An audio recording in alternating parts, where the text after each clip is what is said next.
Jalen Jacoby is presented by Grey Goose. He is Jalen Rose. I am David Jacoby. We are Jalen Jacoby. What is it that we do? We give the people what they want. Jalen, we have so much to get to coming off this weekend in the NFL and in sports, and we start with the big game in the AFC. It was the Ravens hosting the Steelers, and the Steelers stayed undefeated, but it was Lamar Jackson who's under pressure during the game and after the game. What did you think about Lamar's performance? I just liked that it was physical. Too many turnovers for Lamar. That's going to be a problem for this team moving forward, Jacoby, especially losing Stanley on the front line, who they just signed to a big contract. He had 2 interceptions and 2 fumbles. You just can't make those mistakes against the Pittsburgh Steelers and a championship-level quarterback like Ben Roethlisberger. You absolutely can't. And one of the things about this game is the Ravens played better. It was those turnovers. Now, one of those fumbles was insignificant because it was 4th down. He was just kind of reaching for the sticks, never going to get there anyway, only cost him a couple yards. But one of the things about this team is Ben Roethlisberger didn't play well. He didn't do anything in the first half, played well in the second half. But when you have the defense that they have, you can create these turnovers because TJ Watt in specifically is in the backfield pressuring Lamar so many times. Let me get the numbers right. He had 5 QB hits, 1 sack, and 5 tackles. And we all know that Minkah Fitzpatrick play at the end of the game that sealed the game for the Steelers. It was the down before that when TJ Watt put his hand on Lamar's chest and disrupted that play. TJ Watt was an absolute beast. And when you have a defense that does this, you can win like this. Now, you mentioned Staley going down. Jalen, what do you think the implications are of that moving forward for the Ravens? I'm looking deeper in the box score, Jacoby, and as the Titans and the Ravens both run dominant teams, lose dominant offensive players on their line, it's going to affect their run game. And it's going to affect the pass game in particular for the Baltimore Ravens. You know how much Lamar loved to throw it across the middles to Andrews. The Steelers took that away. And Davis had a great game rushing the ball yesterday, but it's going to be interesting to see how they make up for this amazing loss on their front line when they just paid him a big-time deal. He just got paid the highest deal in the history of an offensive lineman. So I'm glad he got his bag before he got injured. Absolutely. Sort of the opposite of what happened with Dak Prescott. The Steelers did give up 265 rushing yards, perhaps giving the rest of the AFC and the NFL a blueprint of how to beat this now undefeated team. From the undefeated in the AFC to the recently very much defeated in the AFC. You've been talking all season long about this is Cam's year to prove himself. He is auditioning for the future of his career. That audition did not go that well yesterday against the Buffalo Bills with a fumble at the end. What did you see from Cam yesterday? Jeezy said it. Now that ain't this, and this ain't that. Cam, I'm really disappointed in his performance, Jacoby. He had a chance to at least drive his team down the field later and put him in position to possibly win the game. And Cam Newton, the former MVP, the seasoned veteran, the OG of running the football amongst quarterbacks, got it stripped. But here's what I'll say, and I saw this happen to DeAndre Hopkins a couple of weeks ago. It's one thing when you run and making moves as a skilled player against linebackers and defensive backs, but when you got them linemen raking at the ball, usually when they get a good paw on it, it's coming loose. And Cam had it in the wrong hand, but still, that's a great hustle play, and you reward the defense clearly in a play on a play like that. It was a great play by Justin Zimmer. I think so much will be said about Cam not holding the ball in the right hand and Cam losing the fumble. This is Cam's first lost fumble of the entire season. It was a really phenomenal play by Zimmer. And this was a game that was at the very worst for the Patriots going into overtime. But these are the things that swing seasons. We talked about this being a pivotal game for both of these teams. Now the Bills looking at top of the AFC East, looking comfortable. And the Patriots are now looking at their season. And what are they saying to themselves about the future of the 2020 Patriots? Ski mask and gloves. Hope you renting if you're a member of the Patriots or leasing, because they're about to clean house. Watch. You're about to look up. It's going to be like the Patriots trading who? Who's on the block? That's what's about to take place. This is a team, Jacoby, that has won 6 Super Bowls in the last 20 years. This ain't the NFC East where we like, oh, They still got a chance to win the division. They are not trying to win divisions, Jacoby. They're trying to win Super Bowls. And guess what they're not doing this year? Contending. I anticipate they will be cleaning house. Absolutely. The only person who's safe in their position with the Patriots is Bill Belichick. Everybody else is concerned on Monday and moving forward. Well, staying with the AFC East, and a new contender in that division is the Miami Dolphins. They made the decision to put Fitzpatrick on the bench and start Tua after a bye week against the Rams defense. Didn't look good at first, but looked good in the end. What did they do to support Tua to get them this victory against the Rams? Shout to Brian Flores, who made a great decision as the head coach. And also shout to Mike Tomlin, who passed Tony Dungy for the most wins for an African-American coach. And when you do this, you set yourself up to get criticized, Jacoby, especially when Aaron Donald gets that sack early in the game. But then all of a sudden, the team dynamic kicked in, and they got a touchdown from each phase, a total team victory. That's how you propel a young starting quarterback in his first game to victory. They were outgained by 326 yards in this game. Again, they were outgained by 326 yards in this game. But like you said, it was a team victory. And I want to focus on the defense, who had some really great schemes against the Rams, who like to scheme for you. They were getting at Goff, and they were tipping balls at the line. They even had Springfield, Massachusetts' own Christian Wilkins go back in coverage and get an interception. Look at the big man right there, getting the interception. This was a really, really well-designed defense against a Rams offense, which is built to trick you, and it worked. And Jalen, I've got some good news for Miami Dolphins fans. Look at their upcoming games. It was definitely the right decision to start Tua here because they're favored to win in 4 of their 5 next games. Do you see them going on a little run here? I hope so for Tua. You just got to keep that guy upright. And when you're shouting out Springfield, you better shout out Travis Best. I played my McDonald's High School All-American game there in Springfield. It's great that the Dolphins are relevant. And again, when you have a quarterback under center that gives you promise in the year where you see rookie quarterbacks like Herbert and Burrow doing really well, it's time to give Tua that opportunity. And he did a great job leading them to victory in his first game. Jalen, I was going to make a joke about how you will never be in Springfield in the Hall of Fame, but you were recognized by the Hall of Fame just a couple years ago. So salute to you and all your efforts that actually got you in Springfield through the back door. Moving on to the Saints and Bears game. This one was frankly closer than it should have been, but ultimately it was Alvin Kamara who ran and caught and gained the Saints to the victory. What did you think about Kamara's big day? He just glides. And for you young football fans out there, this is shades of Gale Sayers. And of course, he's not doing it in the return game like Gale. But man, when he gets the football in his hands, don't it just look like he's smoother and faster than everyone else, Jacoby? Yes. Can run it between the tackles. He's a terrific receiver coming out of the backfield, and playing without Michael Thomas, playing without Emmanuel Sanders. Drew Brees can continue to use this guy as a dual threat and propel them to victory against a tough defense like the Chicago Bears.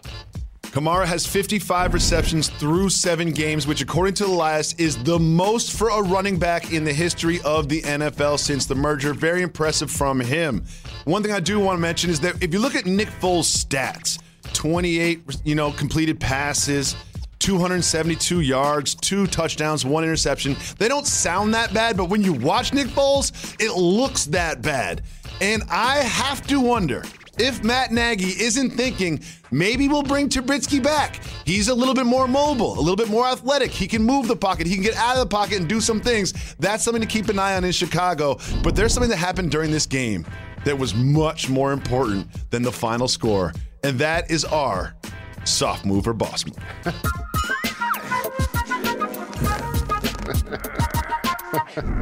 Jalen, this is a very special soft move or boss move because this is going to be a rapid-fire soft move or boss move about the incident that happened between Wims and Gardner Johnson. Yes. Now, we all know what we're talking about by now. You've all seen it on social, so this is.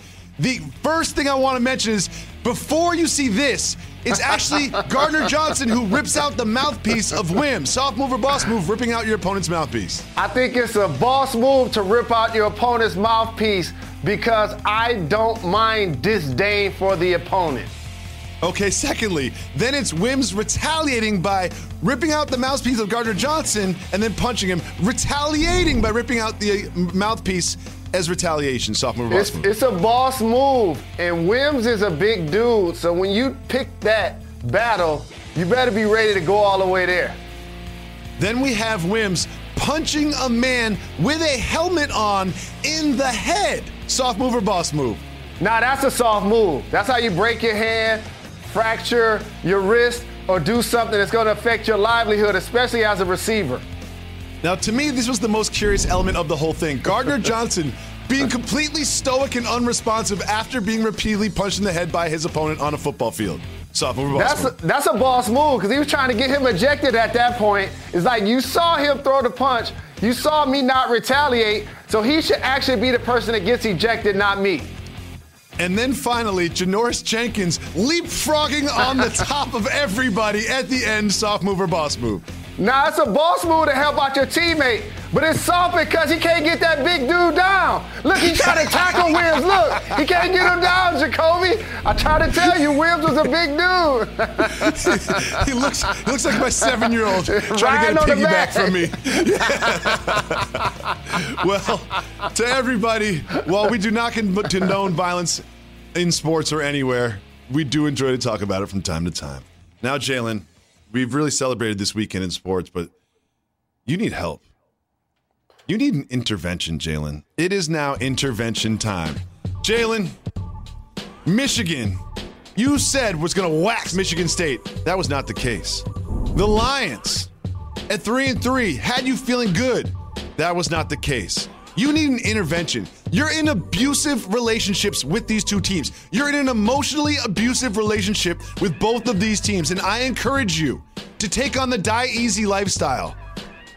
I know how this affects you deeply. Please stop rooting for these two teams. Look, man, look. I mean, it's crazy out here. So here's the thing, Jacob. The Lions were like 1-9 against teams with winning records when we go into the game. Our last 10 times we play them.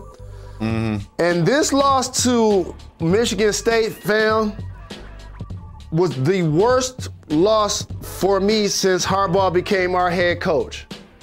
It was the first time I went to the locker room with my team in the maize and blue and cried because Michigan State just lost to Rutgers. They're a crosstown rival. The season just started, and they did the unthinkable. They rendered the rest of our season virtually irrelevant unless we beat Ohio State.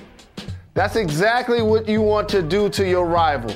Some of my favorite people in the world have gone to Michigan State University, including people in my family. I must bow down to Sparty for now.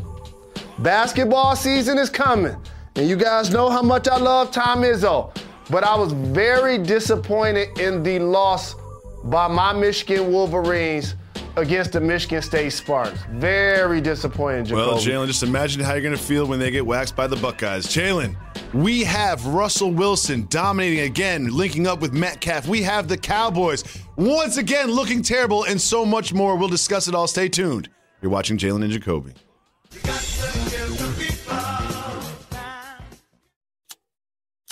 Don't forget to vote on Election Day, November 3rd. For more information, visit IamAvoter.com.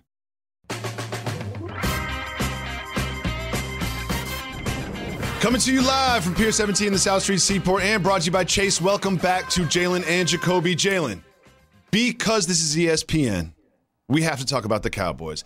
I watched every snap of this Cowboys-Eagles game last night, and it was atrocious, but it was interesting. But Jalen, what do you think the biggest problem for the Cowboys, not just last night, but moving forward right now is? Well, we're going to cover them because they're still considered America's team. But, Jacoby, trust me, our supporters appreciate the fact that we don't troll the Cowboys or the Lakers for topics.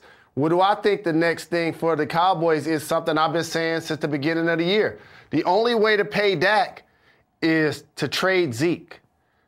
when you look at how this team has now formed itself offensively, you would love to get from under Amari and or Zeke's contracts. The problem is they're going to be really tough to do. That's the only way you could do a makeover offensively. Lawrence has actually been good defensively and still ranks as one of the top at what he does. So if you're going to change your offensive dynamic with a high-paid offensive line, plus take care of Dak, you're going to have to figure something to do with Amari and or Zeke. Has Zeke had 100 yards this year?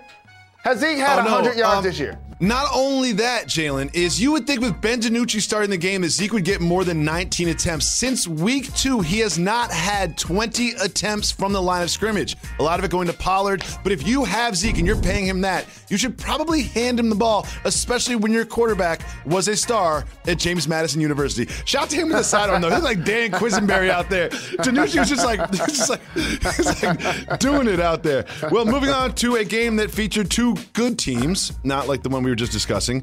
We have the 49ers and the Seahawks. The Seahawks making light work of the 49ers and Russell Wilson, 4 touchdowns, doing it so easily. What do you think of Russell and DK Metcalf's connection? First and foremost, the 49ers have dealt with massive injuries.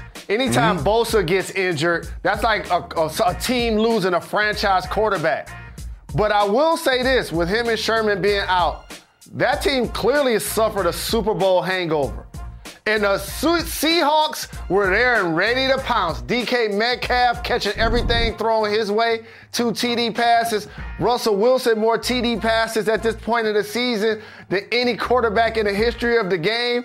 They look ferocious. Adams and Wagner, 2 of the best at either level in the league. They have pass rushing. They have coaching.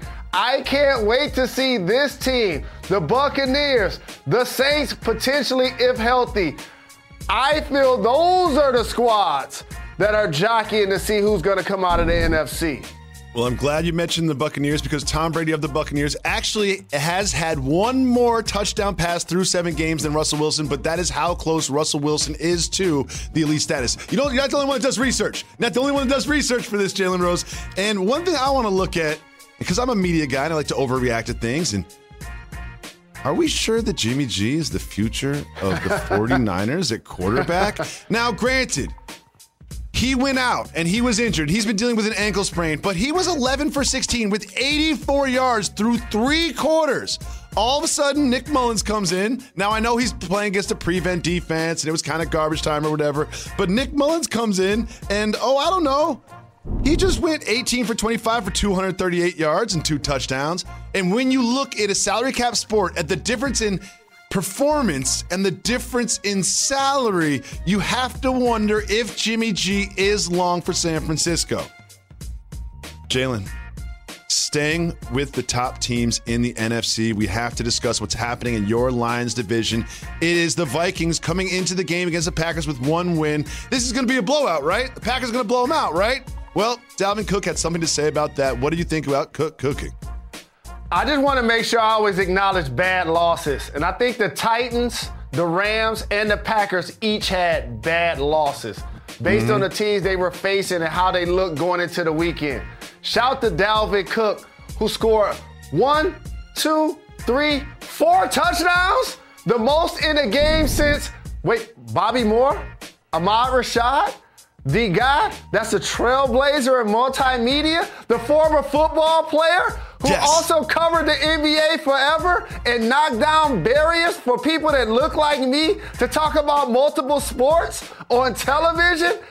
This is why you come to Jalen and Jacoby. Last week we gave you Ed Reed and Troy Polamalu. This week we're giving you the vintage footage. We're giving you the Gale Sayers. We give the people what they want. Shout to the OG Ahmad. We've discussed the undefeated Steelers. We've discussed Lamar Jackson. We've already given Russell Wilson the MVP. But quietly, a gentleman by the name of, wait, I have a question. Where are my homies? Where my homies? Patrick Mahomes, he just came out and threw 5 passing touchdowns. No big deal. Spreading the ball around to everybody. He carried Tyreek Hill on his back literally during this game. Is Mahomes playing his way back into the MVP conversation? Eric B for president. All I know is this. There better be teams lining up to take the enemy away from the Kansas City Chiefs so that the Chiefs have to give him a blank check to stay. Because they having way too much fun. It's Hardman. It's Robinson. It's Hill. It's Kelsey. It's Mahomes under center. Spreading the football around, making it look easy. Oh, that's right. Who are they playing? Oh, the Jets. They'll do that to you as well. The Jets will do that to you. The Jets will make Ben DiNucci look like an all-pro quarterback. When we come back, we're going to show you a knockout that you will not believe, something you haven't seen since the days of Tyson. Stay tuned to see that. You're watching Jalen Jacoby.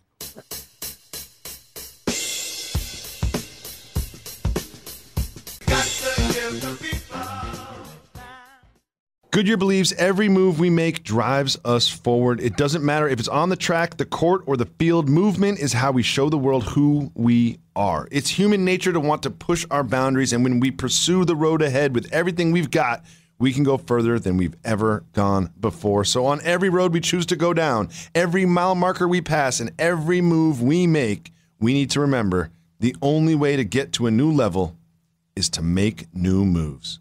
Goodyear. More driven. We have a special message from Dell. They're offering you massive discounts on the best XPS and Alienware computers with Intel Core processors for Black Friday. You're getting early access to a curated selection of premium tech like Samsung TVs. Plus, there's free shipping on everything. Yes, everything. Whether it's for work, school, or fun, Dell has you covered. Call 800-BY-DELL or go to Dell.com/Black Friday for up to $400 off. That's 800-BY-DELL. Jalen and Jacoby is presented by Grey Goose. The MAC is back on Wednesday. ESPN Ohio versus Central Michigan. ESPN2 Buffalo versus Northern Illinois. And on ESPNU, Bowling Green versus Toledo. Jalen, you know we weren't going to end the show without showing you Gervonta Davis' knockout of Leo Santa Cruz. Your thoughts? Tank, we are not worthy. And I know going into this fight, it happens all of the time in sweet science. Each fighter needs that notable performance to make the casual fan pay attention and catapult them to mainstream popularity.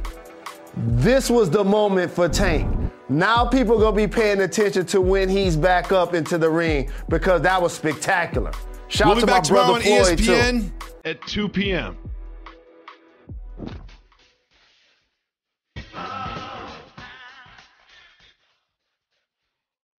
It's your apartment speaking, and I need some favors.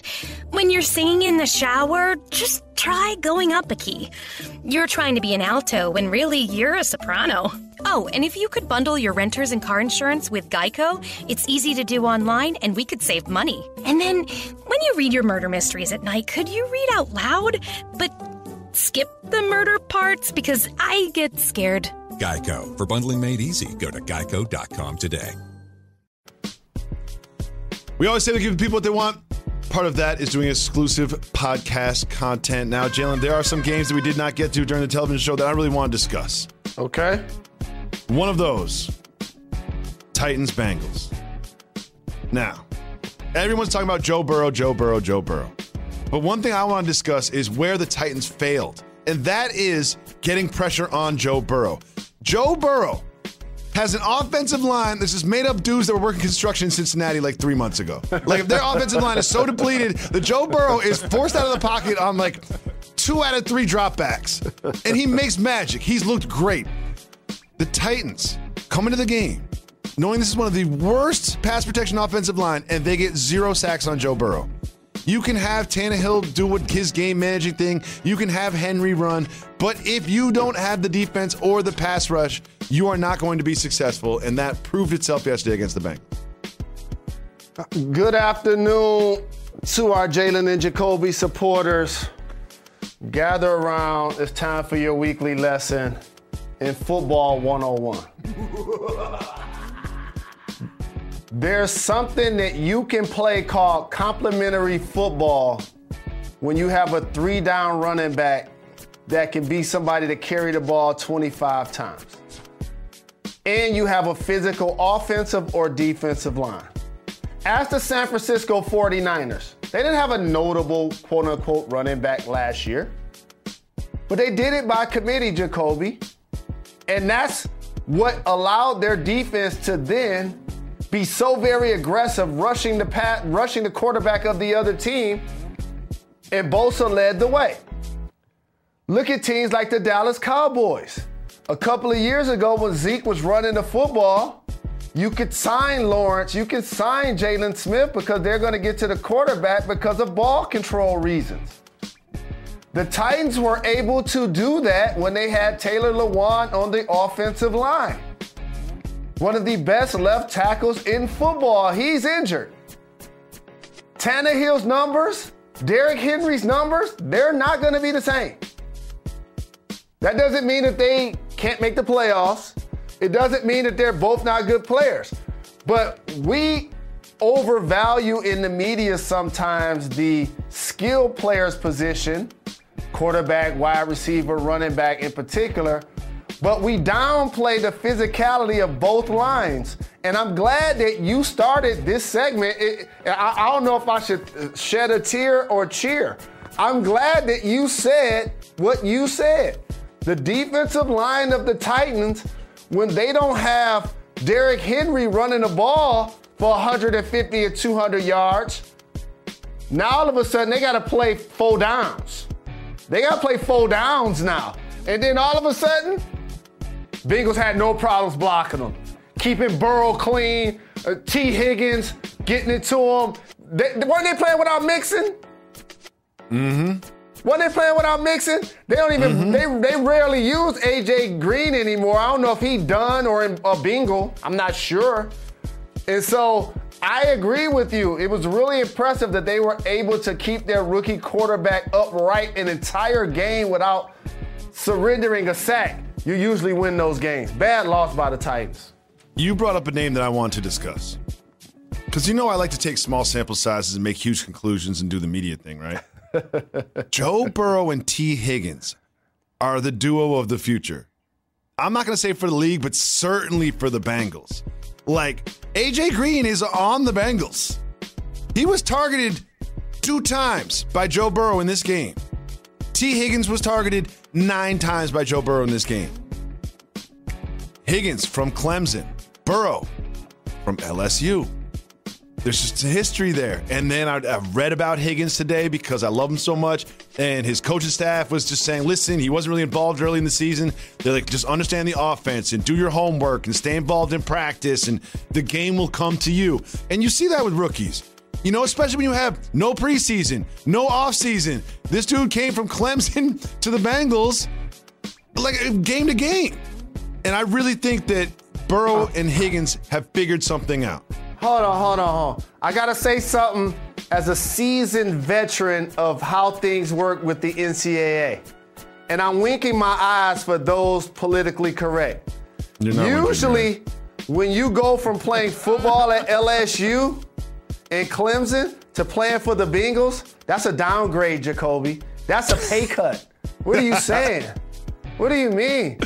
What the point I was trying to make was they did not have practice. They didn't have OTAs and preseason and the time to sort of develop the chemistry. So you're seeing them develop the chemistry during the regular season. I will bet you anything that Clemson have better facilities than the Bengals.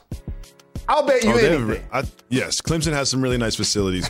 Which is the one? I want to find the one that has the, they've got like a, what's it called? Like a lazy river? That's the one I want to see. I love me a lazy river. Woo, don't get me on a tube in a lazy river. An infinite lazy river. I got to go tubing at some point in my life. I'm going tubing this summer. I'm good. Not enough control. I'm going tubing. Not enough control. I'm going tubing. That's you cultural. just can't swim, dog. You can't swim, dog. That's what it is. No, it ain't. You won't drown, but you can't swim. It's 2 reasons. Since I can't swim, if I'm going to be on the water, I need to be in control. Jet ski. I need to be in control. Jet ski. A motor. Yeah, I need to be in control. If I fall, I know what to do. Wheel. I know the safety protocols. I can fix it. I don't need a pilot.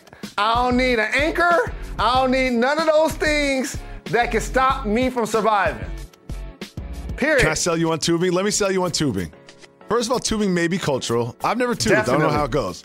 Let me sell you on tubing. How about this? Ranch to Ledge, have you ever been tubing? No. Jalen, let me sell you on tubing real quick. This is why I want to do it. So you've seen a tube before, a floating tube in the water, right? What they do is it's a company that you go to the company, you go to position A, you meet them at like 10 in the morning. They give you a tube to float in. They drop you off in the water. And not only that is you have a sidecar on your tube, which is just for beers and beverages. So you've got snacks, beers, and beverages. You get in the water. You just get taken by the current of the water. And then they drive to position B at the end of it and pick you up and conclude your day. So you can just go down the river and they don't walk. Like, you don't have to go back to your car or anything like that. It's all taken care of. I want to go tubing so bad. I'm going tubing. I'm going tubing like North Carolina. I love that sound, Reg. Reg, can you play the Halloween laugh? Because this is the only show where it's appropriate. You use it all the time. Play the Halloween laugh, Reg. Jacoby. This is the only time you can get it off where it's appropriate. There it is. That's the only time it's always appropriate. That's always Jacoby. No. Let me tell you something that's so very cultural that I'm not gonna lay comfortably in the arms of somebody that's a lifeguard that's trying to teach me to swim and do a backstroke. I'm definitely not gonna lay comfortably in a tube that's just floating on the water aimlessly. I'm not gonna be able to do it. I am not gonna be able to do it, dog. There are some lifeguards that you would lay very comfortably in the arms of. That's all I had to say about that. And you'd be like, I'm good on the backstroke. I want to work on my freestyle. Let's move on before we get fired. We did not get a chance to talk about Justin Herbert versus Drew Lock. The Broncos were down by 17, 21 points. Drew Lock brings him all the way back, scores in the last second, left butt cheek down of Handler, and then Drew Lock breaks out the dance. I know you've seen the one that I'm talking about. So the Drew Lock dance, soft move or boss move? Boss move. I loved it. And I have to say something, and let's bring this up on the show. This is a really important moment in black and white history. And I'm not just talking about the election that we're bracing for like we have in a war. And it's so sad that our country has gotten to this point. But that's another topic for another day. How about this, Jacoby? As you sit right now with your white brethren on the wall, and I sit right now with my black dreads on the wall, I have to ask you a question. I have to ask you about conversations that have in rooms that I'm not available. I want to have I want to know what happens in a room full of whites when Drew Lock breaks down the dance the way he does. What level of pride do you guys really have? Tell everybody how high the level of pride. Let me take you behind the curtain. Drew Lock was already in the Hall of Fame.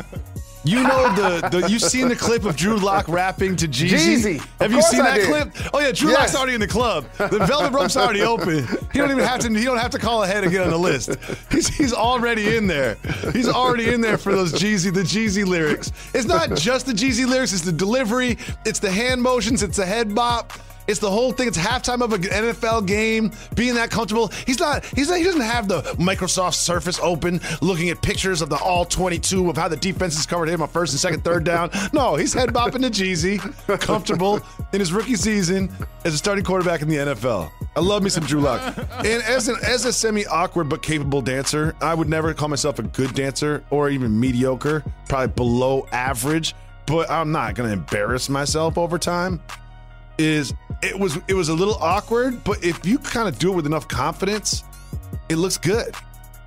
I haven't seen that particular dance. I don't know if it's hot in the streets. I'm 42 years old and I got kids, but I really enjoyed it. It was like a little swim move that he was doing there. I liked it. I shot to Drew Lock. So Jacoby, I need to go deeper in the box score on this one.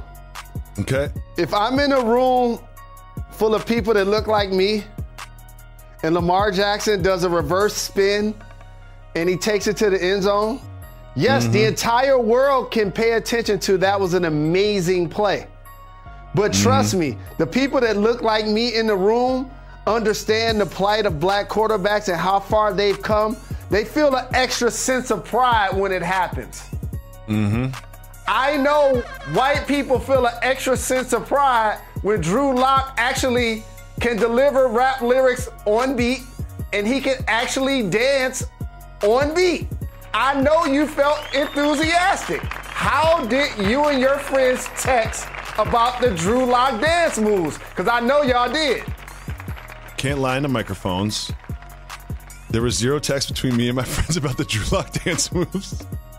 Didn't even really go that noticed on Twitter, to be honest with you.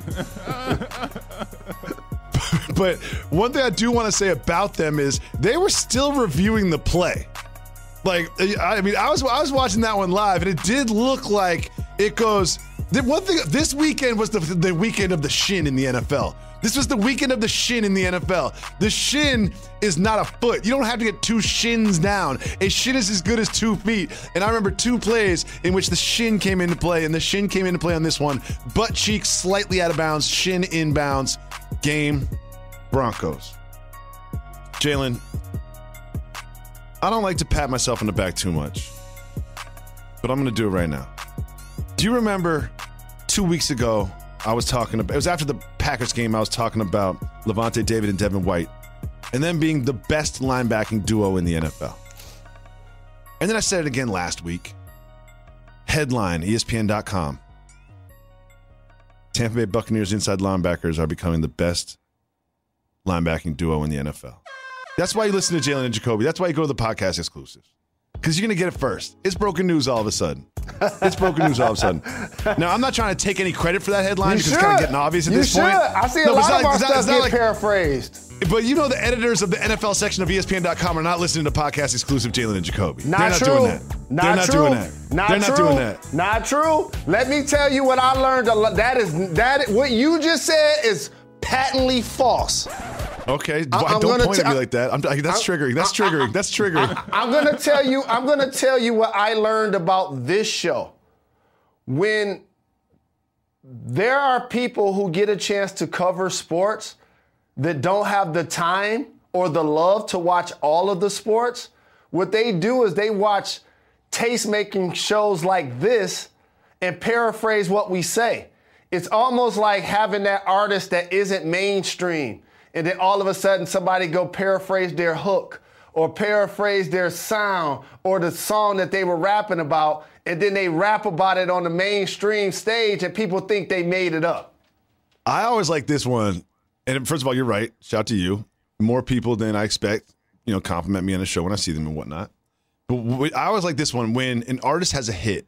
And then there's always like a TMZ headline that's like, such and such sweetest artist is suing them for taking their song. And I always click on it like, this has got to be BS. There's no way. And then I click on the YouTube link that's got 7,000 views or whatever. And then I listen to that song. I'm like, what way? This is not a coincidence. I'm like, this is too much like this. Like the chorus is the same. The words are the same. Like you just straight copied and pasted this like it was a college paper that you had to hand in that you didn't do the night before. But I appreciate the compliments. Jalen Rose, I want to take people on the behind the curtain. We didn't have audio connected, so I was clowning your outfit to you with jokes before you could hear me. And then I meant to text Reg, why is Jalen dressed like Tommy from Power? But I did the thing where I was thinking Jalen, so I texted Jalen, why does Jalen dressed like Tommy from Power? Halloween was 2 days ago. And you were legit mad. And I like to bring it on wax because it's not serious. But there's a little part of you that was mad. You assassinated my character and you were upset. I was not mad. Lie. That is not the word to describe what I was. I was not mad. Okay. It's just one of those moments for everybody that's listening to the show where you catch your friends talking about you behind your back. Of course. That's all. It doesn't make me mad. We know that this happens, but it's just the difference between how we approach our professional friends while we're doing the show. You're looking down at your phone for that hour and a half, 2 hours that we're doing the show in the pod, and there are multiple times you're texting D, you're texting Zach, you're texting Allison, you're texting everybody, Reg, or whatever. Wait. So we can see each other when we do the show. I don't look at my phone. And you're making an assumption. Jacoby, you were texting about my outfit and made a mistake and text me. Fact. So okay. But you're taking an incident and being like, well, you do this during the show. You've got a sidebar with everybody on the show without me. You're taking it too far. Well, actually, let me tell you something. I don't even care. But let me tell you, because I know I'm fresh. And by the way, Tommy's a character, and that's my brother. I love him. This is real life. Let me just tell you this. You like that one. I want to get the Podfather back on because I want to address something that he said that I let slide. I know he was taping and all of that, but he said something that I let slide. He was like, Jacoby, you know Jalen loved to jump on bandwagons first. And so that was another time where it let me know, wait a minute. So that's what they say about me when I'm not around. Okay, got it. And then so I saw the text. That's a bad read. So I'm like, okay. Maybe because I'm just first to the party. That's what it is. As you always say, industry tastemaker. Industry tastemaker. You know that me and the Podfather love you very much, and we do not talk behind your back about you. But I also want to say this, though, I want you to explain the outfit, though, because you've got black leather shoulders, dark gray hoodie, looking like it's really cold outside. You've got a beanie that looks like it's like it looks like it's a 4-foot long beanie that you folded over like a ski mask that you could pull down at any given time. Yeah, it is a ski mask. I knew it. So you've got the ski mask overfolded, and that's why I said you look like a 16-year-old about to do a petty crime, like overdressed for it. You know what I mean? Like you look like someone in a high school play about to rob a bank. That would be what I say that this outfit is. So I'm about to give all y'all some game. Shout to the person that hit me on Twitter that told me he took my advice about listening to instrumentals when he was around his kids. Now his wife isn't mad at him anymore, Jacoby, and he said he was listening to his favorite Wu-Tang beats in the house, and the wifey was not looking at him sideways. Great. Shout out to that That's the kind of life skills you get from J&J. Here's a COVID life skill I want to give all of y'all. You got to get the ski mask that only show the eyes. You got to get the ski mask that only show the eyes. Don't need the nose hole. No nose hole. That's all you got to rock right now. That's what I'm doing. You fold it over twice and it's like new money. Because for me, it's hard to put so many things over my ears. It's like my glasses, my mask, my hat. Like it becomes too many items. My do-rag. You know what I'm saying? So, boom, all day. Ski mask, also suggest you wear a proper mask underneath the ski mask to be extra careful with the COVID. Because I used to wear one of those, what they call gaiters. You know, they're like a circle thing that you pull up over your nose and mouth. And then the Wall Street Journal came out with a study that said that those literally are worse for you than wearing no mask. So I had to put those on deck. So you gotta stay with the times, especially when it comes to COVID. Oh, whoa. I just got an emergency topic. An emergency topic. Because I was about to have a great transition too. I got an emergency J&J topic I was about to have that all of our people are gonna love from one of our better supporters. I'll just call this gentleman Bill. He sent me a text that says, "Act Blue is like a gentleman's club." They keep going. Let me read this before I say it in no wax. I see what I'm on a text too. No, you know what? We'll come back to this one. We'll come back to this one. But I got a good transition here because we're talking about COVID and T.I. You know we love T.I. Love his music, legend in the game. Yes. Great musician. Maybe don't take his advice when it comes to COVID health. Because he was on Speedy Mormon's show, and I'm just going to quote it. Jalen. I want you to listen to this. Okay. He was drinking tea at the time. He said, T quote, and this is a quote from T.I., great musician, great businessman, family man, all around great human, but we all can't bat 1,000, and I would take his advice on many things when it comes to lifestyle, perhaps not COVID health. and prevention, because here is his quote about COVID prevention. Quote, tea 3 times a day keeps the COVID away, is what Mormon asked him. And he responded, COVID starts in the throat. If you catch it while it's still in the throat and you drink warm liquid, the warm liquid will wash it down into the stomach, where the stomach acid will then kill it. Neither Jalen nor I are epidemiologists. However, one of the great New York City point guards, Anthony Fauci, I do not believe that he backs up this science. Kenny Anderson, Steph, Anthony Fauci. Earl the Pearl. You're not a point guard. No, and I was saying Pearl Washington from New York. Here's what I want to say. And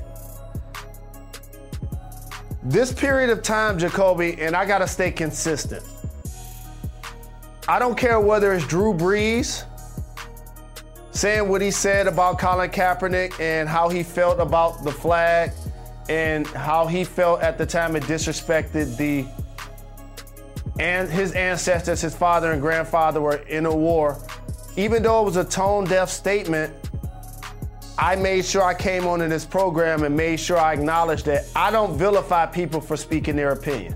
I'd rather know how you feel. That's kind of how we get towards healing and gets towards solution. And whether it's more than a vote, JRLA, I've done at least 50 videos about rallying people responsibly and respectfully to vote, Jacoby. And when I see Kanye West lobbying people to put his name on the ballot, or 50 Cent endorsing Donald Trump in theory based on his tax strategies,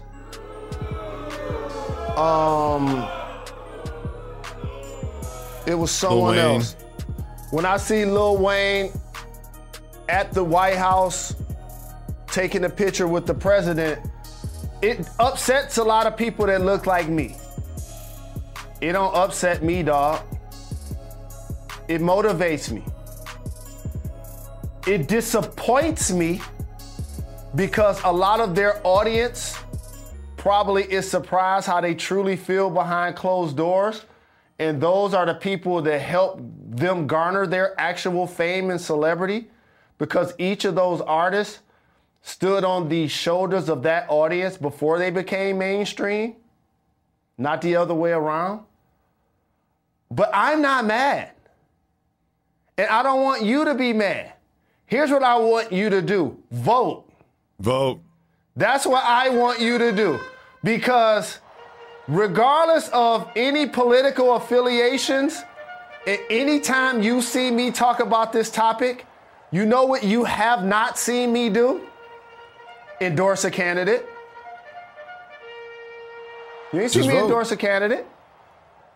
Just vote. I know where I stand, and people who know me know where I stand, or people that have been following me since 1973 know where I stand. But I'm not here to persuade somebody my feelings. But I also want to encourage others, while you can be disappointed and unfollow or not want to support certain people that you feel like have let you down based on who you feel like their political affiliation is, it's more mature not to be mad at the person because they let us know where they stand. And you know what they say about knowing, Jacoby? It's half the battle. That's so now that you know, right? So now that you know, you can either choose to rock with the person or not rock with the person. The ball's in your court. Absolutely. And I will say, on voting, you don't have to be in Pennsylvania, Michigan, Wisconsin, Florida, Georgia, Texas, those quote-unquote swing states that everyone's got under a microscope right now to have your vote be heard.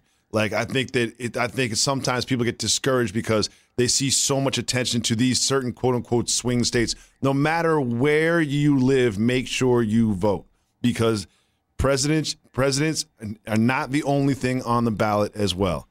There's a lot of decisions to be made there.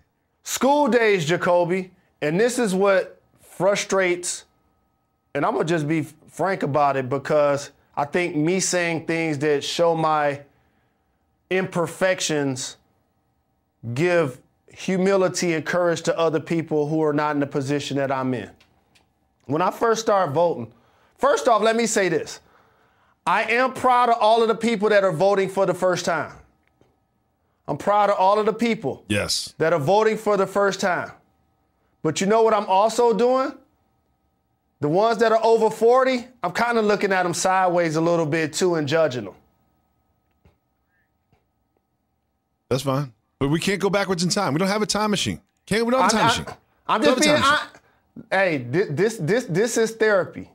And there are people that listen to what we say. I need to give courage to those that feel either way about this. And so, again, I'm encouraged by those that are voting for the first time. But we're going to have a conversation off wax. I am kind of looking at them sideways. I would love to learn why it took like 25 years to figure that out. The other, it's more. It's more.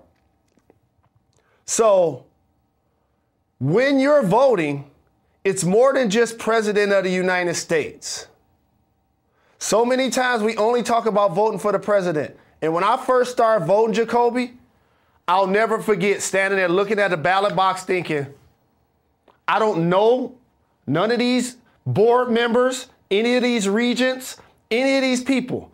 I'm standing here, right? Yeah. I don't even know any of these people, right? And then you know what else I realized? None of these people look like me either. So I was like, wait a minute. So the most quote unquote powerful thing to do to create change is to vote, yet it becomes discouraging to people who look like me when they look at the ballot and they feel like nobody represents their best interest. This is why it hasn't become a priority in our community. The other thing is a number I want to give everybody, 270. While it's important, it's to do it like your life depends on it. Vote like your life depends on it. But we're still going to be looking at a scoreboard of 270 people, of 270 to see who gets there first. And those 500 to, I guess, 550 people who oversee the Electoral College, when you get a chance, look at all of their pictures. When you get a chance, look at all their pictures. I did it. They also have nothing in common with me. So what I want to tell people is the change that we want to see happening on the ballot box and in society ain't going to happen between now and November 3rd. We're going for field position. Look up at the scores. 400 years of slavery to 0. We're not going to win the game between now and Wednesday. But it's our job to continue to move the ball down the field and get closer and closer and closer towards solutions. This is what our ancestors had to do, and this is what we're going to need to do. So don't be discouraged. Get out there and vote. Very well put, Mr. Rose. We will be back tomorrow. Why is that? We're not done. We're not done. We're not done.